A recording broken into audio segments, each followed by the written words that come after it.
ध्यान के माध्यम से ही हम हमारे जीवन में अपने होश को एक अनमोल अवसर प्रदान करते हैं।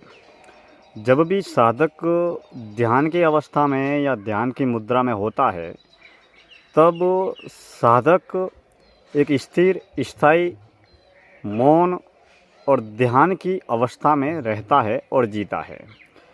ध्यान की अवस्था में ही साधक को सबसे ज़्यादा मन में कई तरीके के विचार आते हैं, मन में कई तरीके के कार्य याद आते हैं, कई तरीके के काम दिमाग को प्रेरित करते हैं।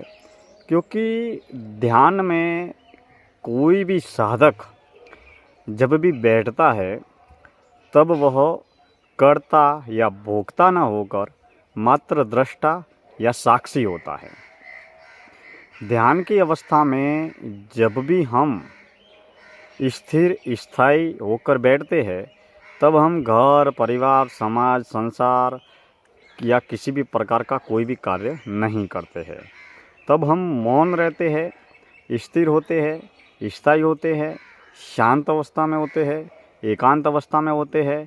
हम न तो देखने का कार्य करते हैं, न बोलने का कार्य करते हैं, न घूमने फिरने का कार्य करते हैं। हम किसी भी प्रकार का कोई भी कार्य नहीं करते हैं। शांत एकांत वातावरण में कान भी बहुत ही कम कोलाहल या शोरगुल को सुनते हैं। आंखें जब हमारी बंद होती है, तो आंखें भी कोई देखने का कार्य नहीं करती है। तो तमाम तरीके के कार्य जब बंद होते हैं, लेकिन तब भी हमारे मन का सोचना जारी रहता है। मन का सोचना अर्थात विचार करना सोचने की प्रक्रिया पर लगाम नहीं लगाया जा सकता, क्योंकि यह एक स्वाभाविक प्रक्रिया है। लेकिन ध्यान की अवस्था में जब साधक के पास में किसी भी तरीके का कोई भी काम नहीं होता है, तब वह आंतरिक अंतर्मुखी दिशा में होता है।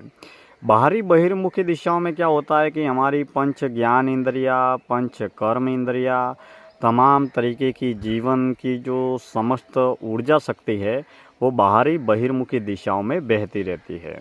अब मौन और ध्यान और एकांत की अवस्था ही ऐसी है जिसके माध्यम से साधक अपनी संपूर्ण तरीके की ज्ञान इंद्रियों के माध्यम से उपजी हुई ऊर्जा को और कर्म इंद्रियों के माध्यम से उपजी हुई ऊर्जा को एक किसी विशेष विषय पर केंद्रित करता है, जिसके माध्यम से वह साधक आंतरिक अंतर्मुखी आत्म केंद्रित दिशा में प्रवेश करता है। यानी कि मौन और ध्यान के माध्यम से व्यक्ति अपने भीतर प्रवेश पाता है, यानी कि भीतर की यात्रा को प्रारंभ